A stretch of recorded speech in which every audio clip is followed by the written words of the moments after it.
He had been driving for hours. The sun had disappeared hours ago. His eyes stung.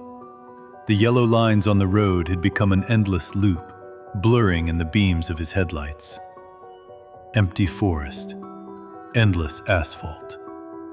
A gnawing sense that maybe he had passed the same tree more than once. He needed a place to rest. Eventually, just past midnight, his headlights revealed a weather-worn sign, "Motel in 2 miles." He slowed, gravel crunching beneath the tires as he pulled into the empty parking lot.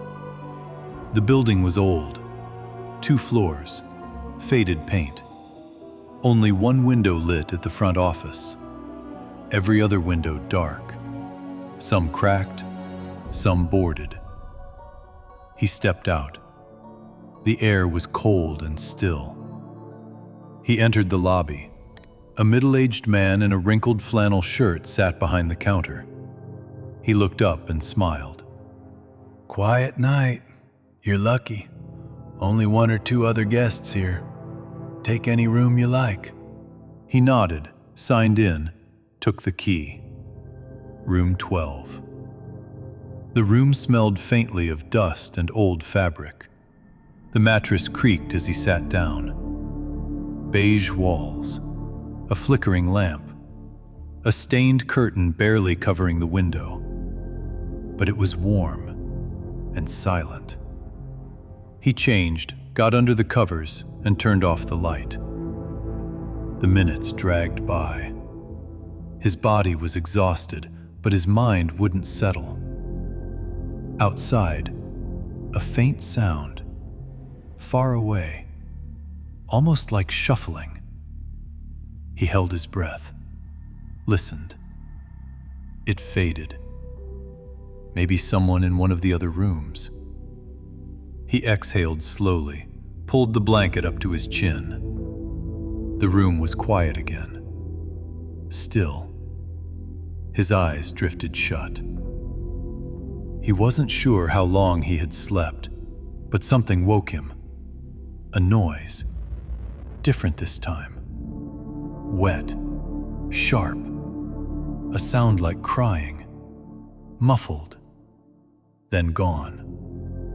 He sat up, disoriented, rubbed his eyes. Everything was dark.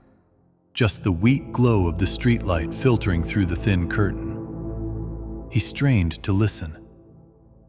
Silence. Then, the door creaked. He froze. The door was slowly opening. Not wide, just a few inches. Enough to let in a sliver of hallway light. He slowly turned around to see, but there was nothing there, only the door opening. He got out of bed slowly, cautiously. He crossed the room and peeked into the hall. Nothing. But directly across, something written on the wall. A message, scrawled in thick, uneven strokes. The letters were jagged, foreign, some smeared, some spiked. Nothing he recognized. Not English. Not anything he could read. He stepped back into his room, grabbed his phone, and took a photo. He sat down on the edge of the bed, opened the image. He wanted to look it up. That's when he noticed. No service. No bars. No Wi-Fi. He set the phone down slowly. Back in bed, but even less able to sleep. Whispers now.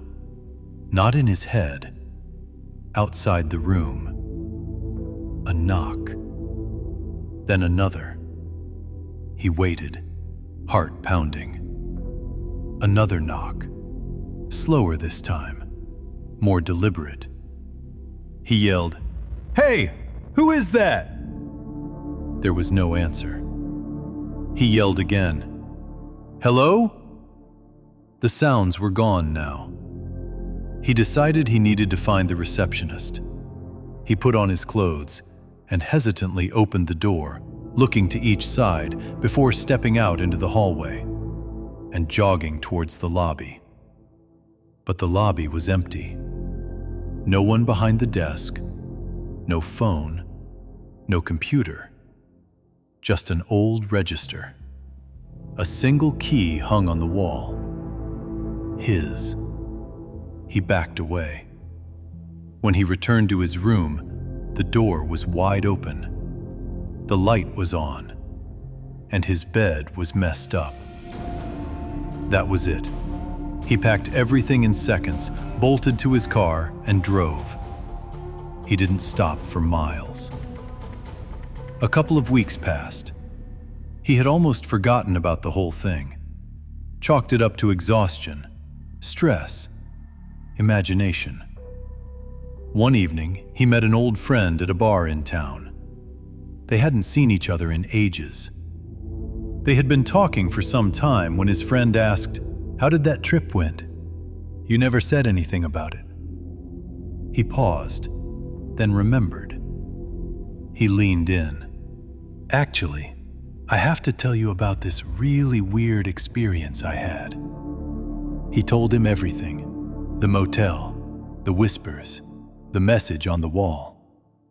His friend leaned back after hearing the whole story. "Wow, that was crazy. Do you still have that photo you took in the hallway?" He nodded, pulled out his phone, and opened the gallery. They both looked at the image. His friend squinted. "Huh, I don't know what language this is. Do you?" He shook his head. "Let's look it up." He opened a translator app and aimed the camera at the screen.